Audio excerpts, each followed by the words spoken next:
What's happening, ladies and gentlemen? Acronator here, and welcome to another week of Overwatch case studies.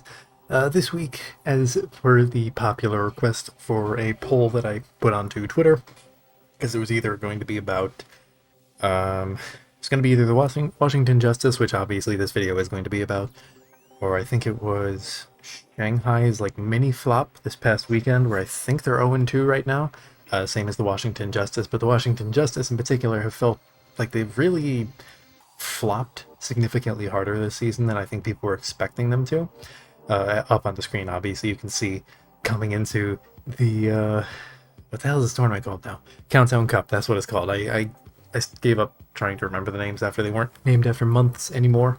I got May and June, but after that, Summer Showdown, Countdown Cups completely escaped me half of the time.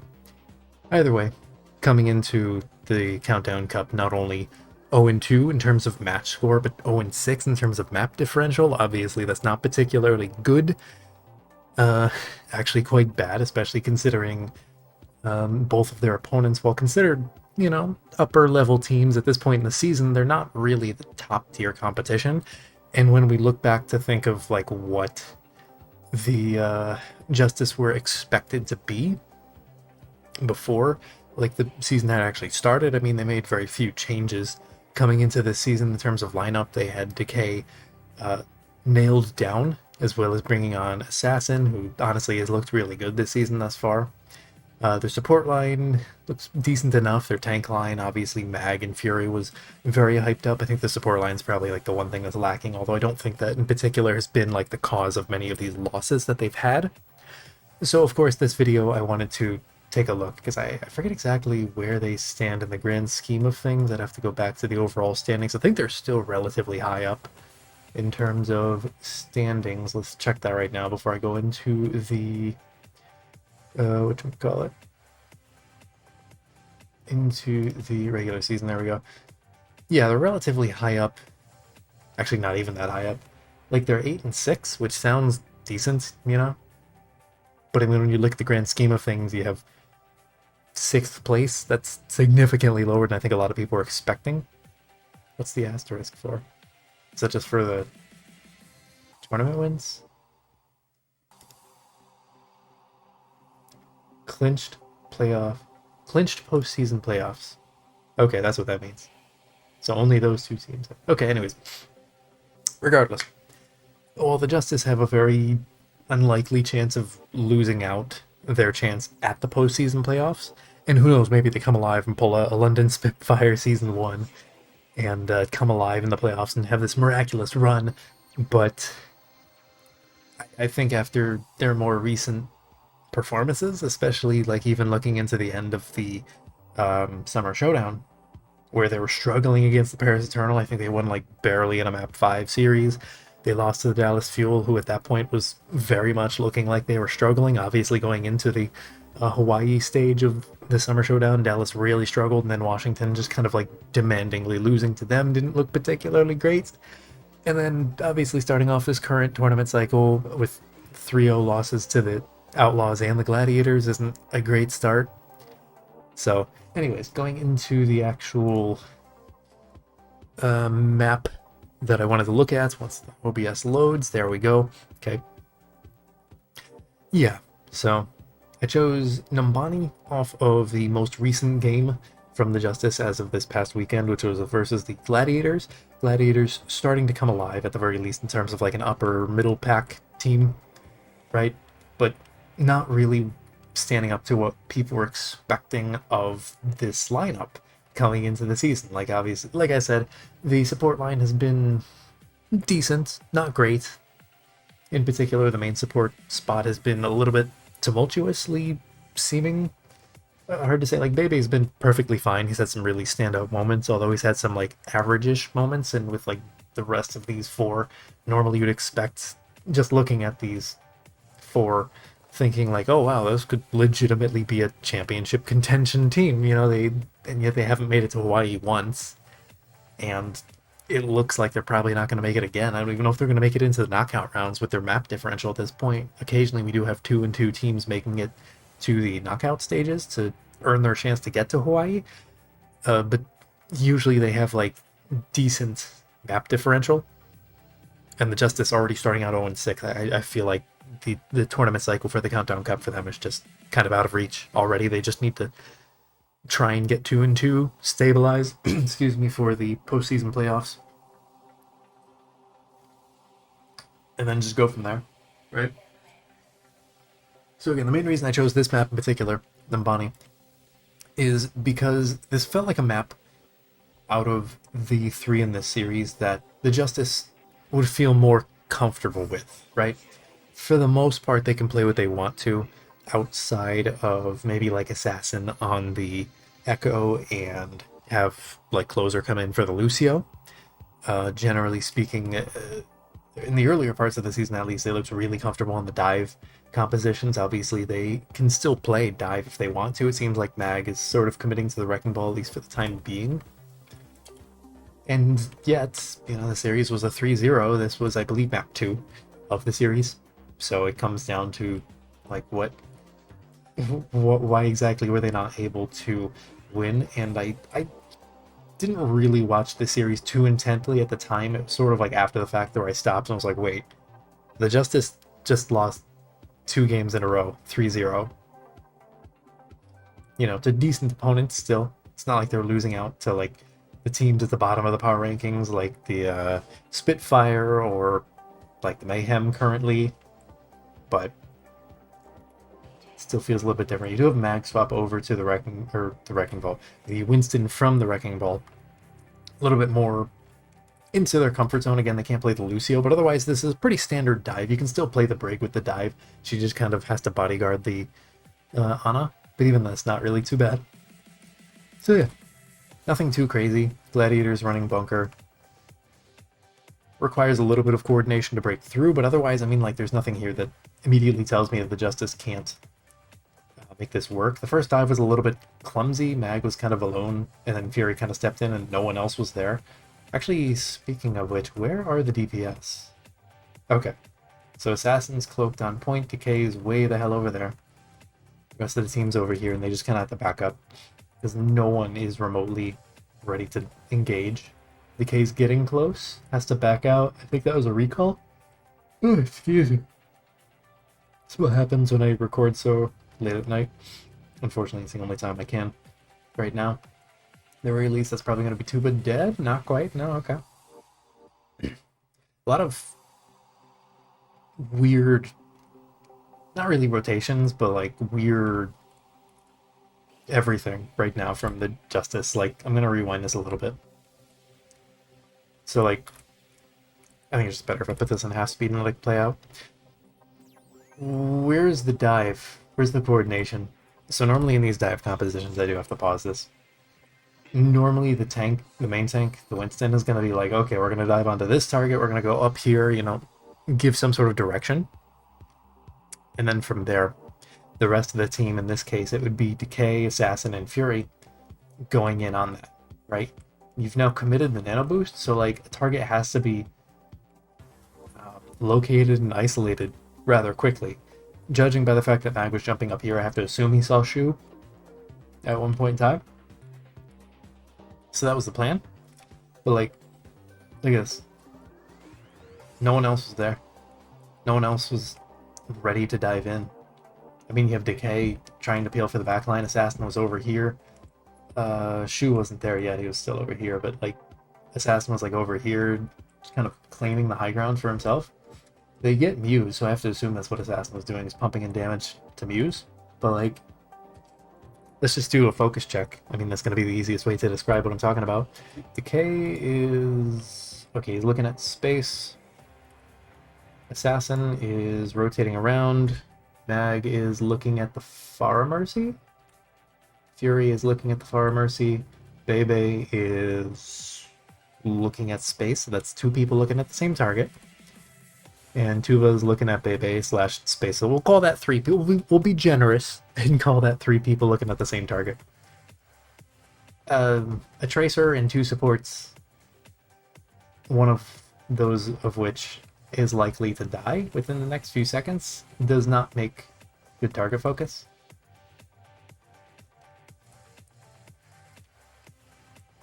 And it's like, the gladiators are split, sure, but they don't really need the target focus because Kevster's just kind of free farming right now.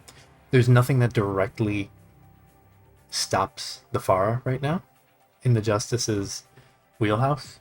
Right, the Sombra can try and hack the Pharah out, but it's not going to be the easiest thing in the world. And Decay can attempt to rein in a little bit of damage here and there, but again, that's not going to be the best thing. Fury can fly up and try and defense matrix and like micro missiles, pump in a little bit more damage, but I mean, still, it's not great. Granted, they don't need to deal with the Pharah, but what they do need to do if they're not going to focus down Kevster in this case is to just ignore the Pharah and focus down the front line before they get the opportunity to give the Pharah enough charge for a barrage or really make a difference. Which thus far they're not. I mean, look at how split they are once again. And the one thing I want to stress here is that it's not necessarily that the Justice are split, because you can play split dives. That's a legitimate composition. Or not even composition, that's a legitimate strategy, a legitimate way to play dive. The important part being that they coalesce. And thus far, we're about 2.5 minutes into this round. And this was the first time I could say that a dive actually looked coordinated. I don't really know where Decay is. Well, that's not great. The hit scan DPS, in this case, Tracer, kind of fills that position, is required for focus fire. The Tracer can put in not necessarily burst damage like other hit scan DPS would in other niches and other compositions, but the Tracer at the very least is there for focus fire and a good amount of sustained focus fire, probably the most focus fire or most sustained damage in terms of all the DPS, if I had to think off the top of my head, because Soldier is a little bit less consistent, and then most other hit scans are burst fire, or burst damage rather.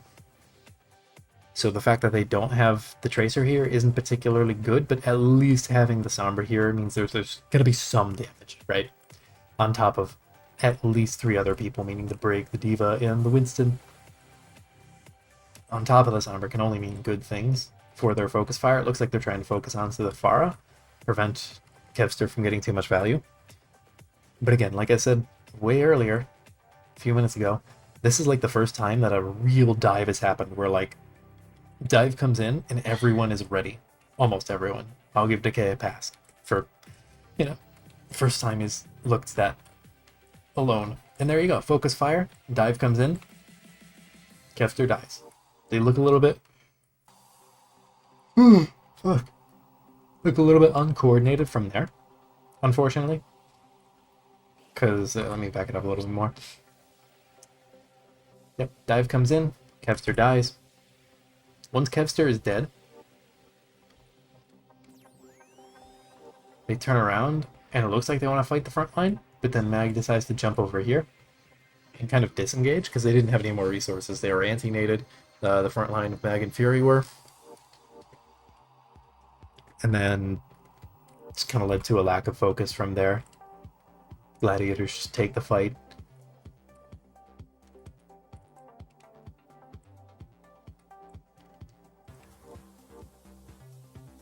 So again, we're like 3 minutes into this round, and out of what had to be at least 3 or 4 dives, only one was an actual dive. The rest were just kind of like awkward engagements that led to the Justice really only feeding ult charge. Mind you, like, Mag still doesn't have Primal Rage. Fury still doesn't have Bomb. Bebe still doesn't have Nano Boost. Using the rally to engage, they're kind of just brawling in. They get Muse off the high ground. So there's still a problem here. How effective do you think a lone monkey shooting down an Orisa is gonna be? Especially when I think Muse still has his gold. Yes, he does. So that's gonna be basically nullifying any kind of damage that Mag can do. In the meantime, you have both DPS. What I have to assume is spawn camping Shu. I don't know if he died or if he just rotated around here. Either way, probably gonna die. But is that going to matter when Mag is going to die? And it's likely that Tuba and Fury and Bebe, one of those three is probably going to die to the Pocket of Mercy, because none of them can do anything. At best, Bebe can poke in some damage, and maybe if he's lucky, get a Sleep Dart, right? So like this really isn't good. And I've noticed it a few times now. I've at least pointed it out once, but like the DPS of the Justice have been over here so many times when the entire rest of the team has been over here trying to take an engagement. And that's a problem. If you want to dive the backline, like dive the backline, you know, go in with your Winston, not have your Winston over here distract while you get a kill that's meaningless in the grand scheme of things. It doesn't matter if Shu stays alive here or not, because he's not the Gladiator's win condition. They're not trying to play for an Nano Boost, nor do they need Sleep Dart or Anti-Nade to win. Especially when they already have Mag in a kill situation. And Kevster and Skewed are distracting three members by themselves.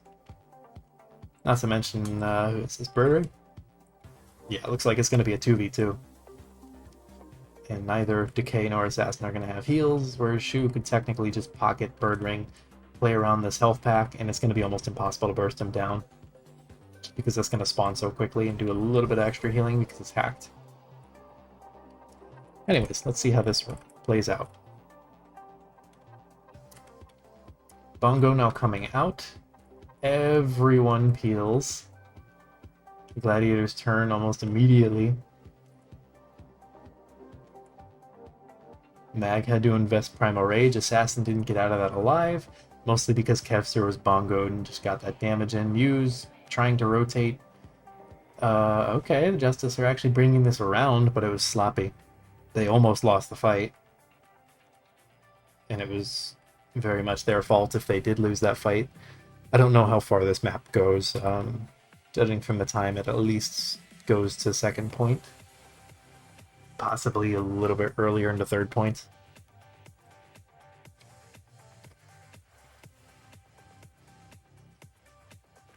I do know, obviously, that the Gladiators win, so however far the Justice push it, the Gladiators have to push it even further.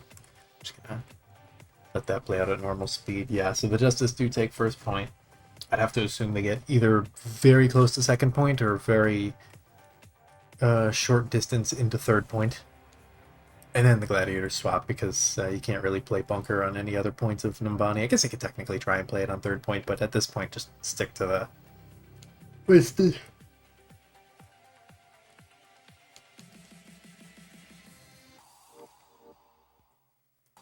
Okay, so Justice actually swapped back to the Wrecking Ball composition. Interesting. Did they do that in response to the dive swap? Or was it just something they wanted to do anyways in second point? Okay, so they win first point. They definitely see the dive swap. I'm gonna assume it's probably a little bit of both. They probably wanted to play the Wrecking Ball here, because it is good on second point, Numbani. You get a lot of swing angles with the grappling hook. Makes it rather valuable to disrupt, in this case, the defense. And it is also rather good at dealing with the dive, not allowing them to position the way they want to, and dive is all about positioning. Not necessarily in rotation, but also like where you end up. Still feels very split from the Justice. The Gladiators are at least playing together. Like, it's great that you have this phenomenal level of talent, especially in your DPS.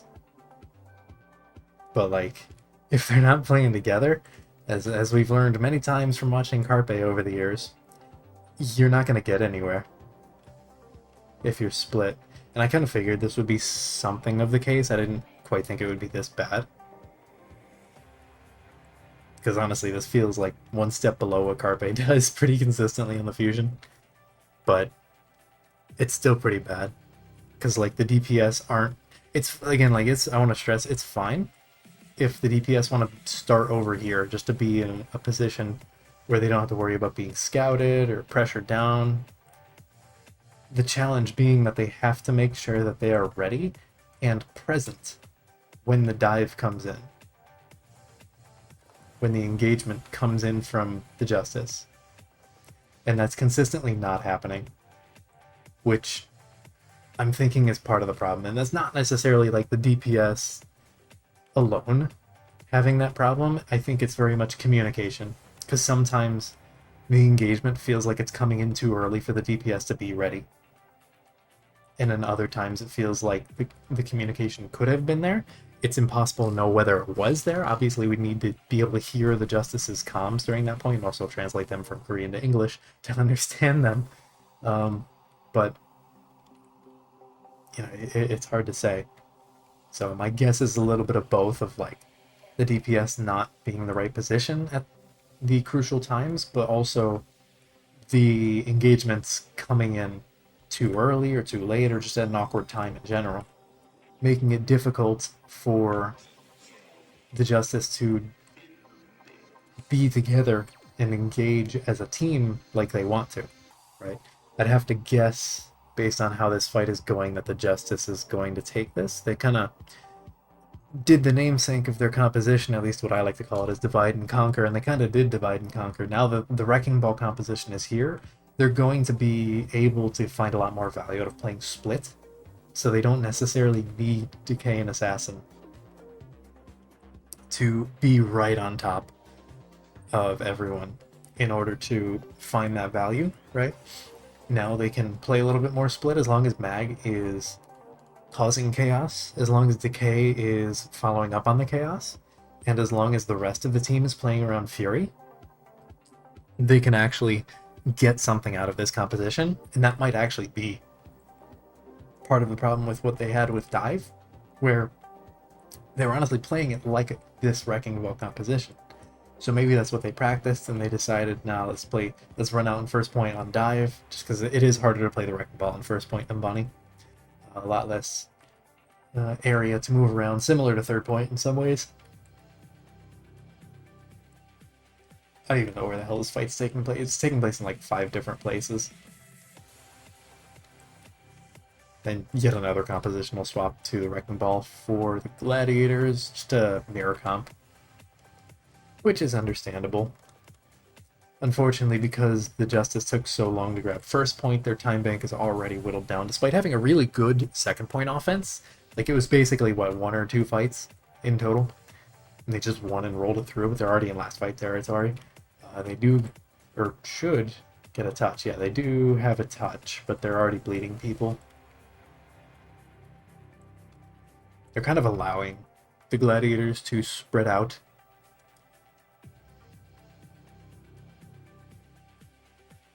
The challenging part about running like the Divide and Conquer versus Divide and Conquer comps is that you can't really punish anyone outside of, like, in this case, the Zen. That's about it. You can't really punish the Brig. You can displace her, but, like, she has so much survivability that you can't really do anything against her once you're displaced. Like, she's just gonna survive, no matter what.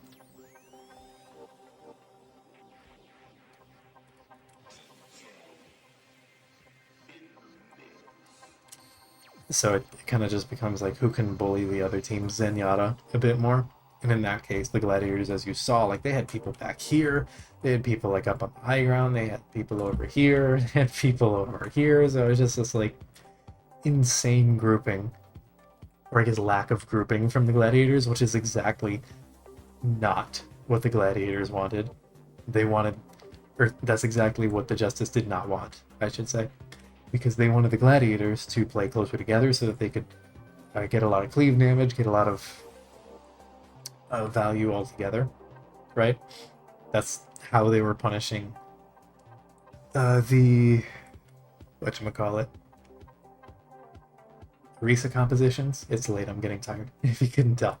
Okay, so we have Kevster. Yeah, I was gonna say probably not running out on the Widow, so we're gonna see pure mirror compositions once again.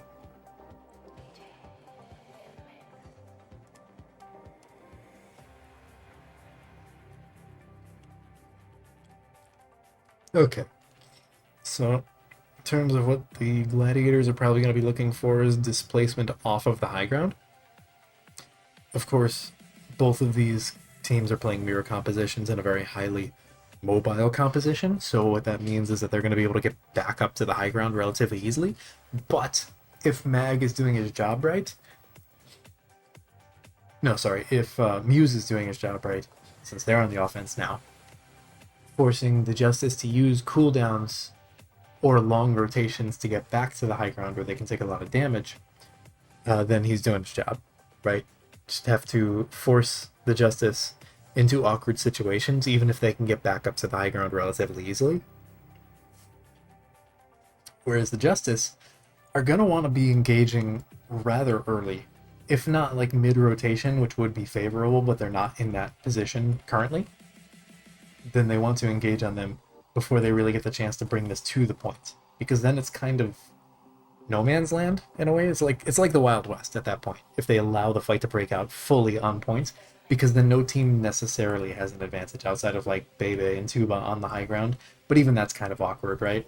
You don't want to risk that as much as like when you see the gladiators pushing through this doorway, you can just hard engage onto them here. Maybe use like a Discord orb from Bebe, whatnot. You don't really need the armor packs from Tuba. Uh, Unless absolutely necessary, but because the gladiators are playing split, like if you can collapse in onto Shu and possibly Skewed and maybe even Space if they overstay their welcome, then the Justice will be doing good. But my guess is because of how they're playing and how split they are, and not really scouting out any early rotations, it might be a little bit dicey, dare I say, for this defense. Let's see, Assassin's already like 1 HP, Fury's hacked, Tuba's discorded. A lot of potential danger coming in onto the Justice, but actually Bebe getting that first pick is probably going to be a fight saver, because that was getting really dicey for the Justice. No one had hard committed yet, but there was a lot more resources being invested across the board to the Justice, and this support line, in terms of like hero picks, isn't really good at dealing with that many isolated threats.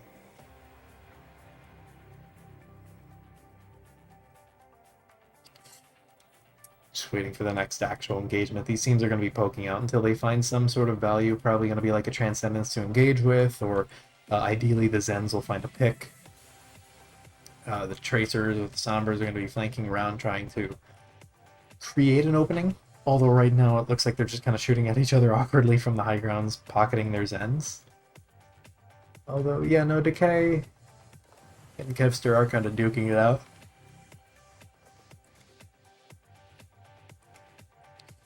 Doesn't last for too long. Okay, so they just fully engage onto here, but they're kind of getting pincered. Forced out a lot of ultimate Spurred Rings. EMP, I think, got enough value. Was it the EMP that was the deciding factor? Because both Transcendences come out. EMP, yeah, Fury was hacked. Means no more defense matrix. Oh, okay, Decay. That's why you can't turn your back to Decay, I guess. The clutch factor is there, and I think that's a big reason as to why people were expecting the Justice to do a little bit better this season. But it just doesn't feel like there's a team factor right now, right? It feels very much like an individual kind of thing, which is kind of funny in all honesty, considering that's Decay. Thinking back to like when the Gladiators first got him in season 2, he was so hyped up for being like the saving grace, that clutch factor.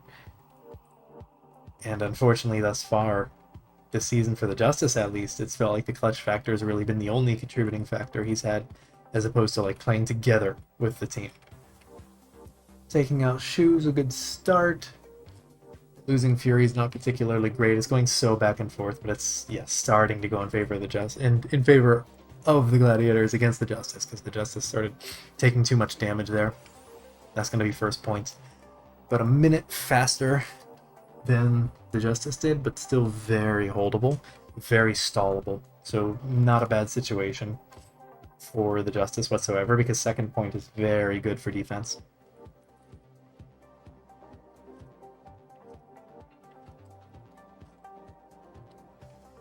Especially considering that the Justice conserved a lot of their resources. They didn't use the new pulse bomb they got. They didn't use either tank ultimate.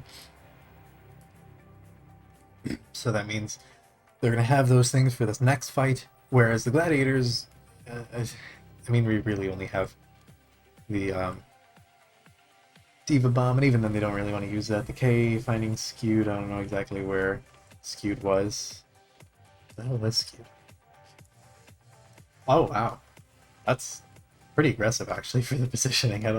I still don't get this minefield, like, looking at it. I didn't really comment on it at the time, but I don't quite get that. I guess trying to keep space out, but there was, like, 2 mines in front of him, you know, as opposed to, like, putting it right in the doorway and being like, yeah, no, this will lead to instant death. So I'm not quite sure what the plan was with that. Probably a miscommunication.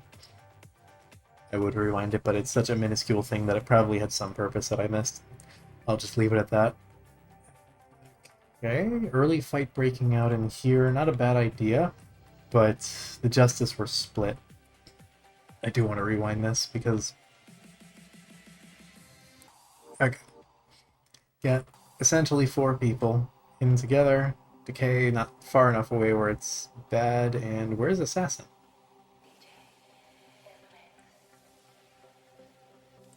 Where the hell is he? What? How did he... Did he come? He has to be coming back from spawn, right? Yeah, I'm gonna chalk that one up to coming back from spawn. So actually, the Justice were not as split as I thought. I'm not sure about that EMP though. It got Bird Ring, but like, I don't know. I'm not sure if they really needed that kill as much as just forcing Bird Ring to disengage. So he already got 1 pick, and essentially would have quote-unquote killed Bird Ring, forcing him to translocate out of the fight, and would have stopped the momentum all the same. It's really not going to take him that long to get back from spawn. It's right over there. You know, he's already back. There's the Diva Bomb. Nothing. Transcendence to stall the cart. Mag is off fighting Bird Ring for some reason. Decay on space. So one of the problems here I'm seeing, and I haven't really been looking at the Gladiators just because I'm kind of paying attention more to the Justice in this case, but the way this Wrecking Ball composition is supposed to work is that it's a 2-4 split, right? It's more of a brawl composition than like a dive. But like, you're supposed to have the kill squad of the Wrecking Ball and the Tracer go off so the Wrecking Ball can displace people, and the Tracer takes advantage of that situation that the Wrecking Ball creates. And then the rest of the team hunkers around the Diva, in this case. Because she's tankier, you're going to have that little bit of extra damage and punishment to anyone trying to engage with the Sombra, as well as everything that these 2 healers provide, in terms of utility, in terms of damage, and just raw healing output. In this case, I mean, like I said, you had Mag over there fighting Bird Ring for a while. Nothing really came of that. Where the hell is Mag? He's over here now, for reasons. But then you have Decay over here trying to demech space inside of a Transcendence, which isn't going to work anyways, but even if there was no Transcendence there, it's kind of be a lost cause. Because Decay's not really focusing on anyone that's being focused down in any regard. In the meantime, Bebe is practically already dead. I mean, you have 3 people looking at him, and most importantly, these 2 looking straight at Bebe. So he's gonna die, like flat out. Like, these 2 alone have enough DPS, as well as the fact that he's hacked. So he has no recourse whatsoever. Tuba can't peel for him. Assassin and Fury are trying to, but like, he just got sectioned off. I'm assuming he probably got booped by Muse. Either way, dead instantaneously. Full spawn didn't really find anything. I think that was actually stuck onto space. Let's go back and see that.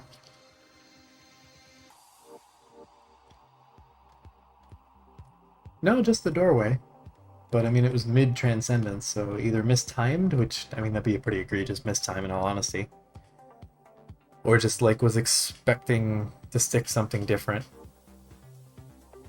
It just didn't work out. Yeah, I mean, if you think back to the Justice's attack coming into this, they had like 40 seconds left. Glads have like 2 minutes on top of that to push it right here.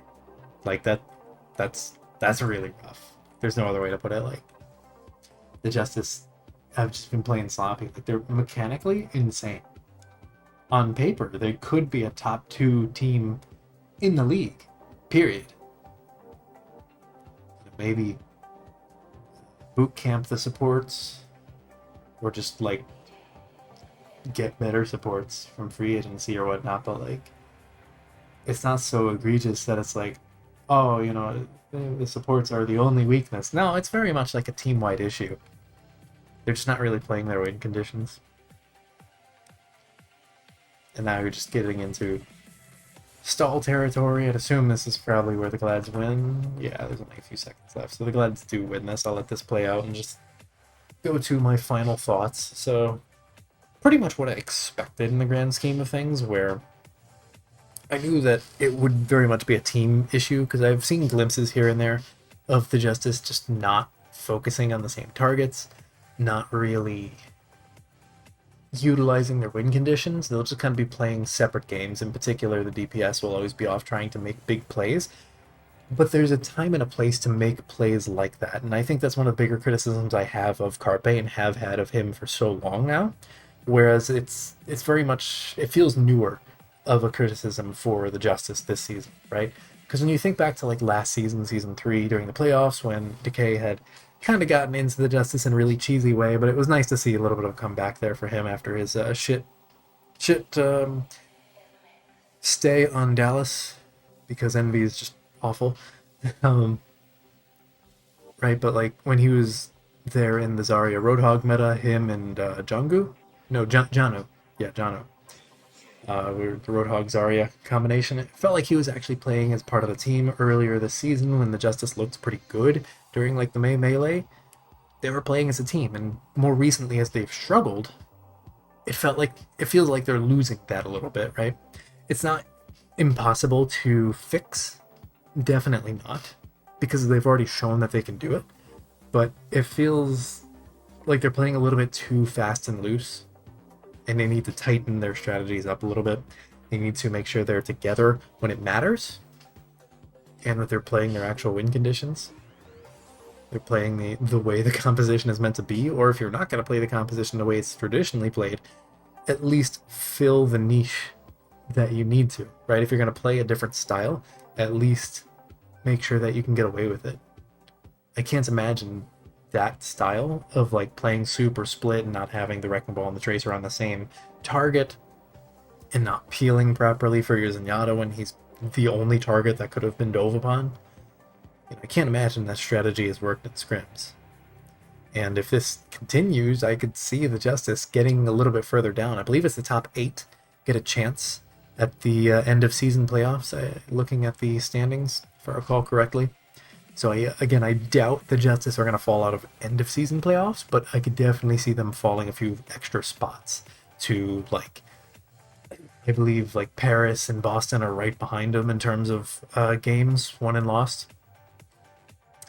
So I could certainly see like those two teams overtaking them, and all of a sudden the Justice are like 7th place, give or take, and that's not exactly the best place to be.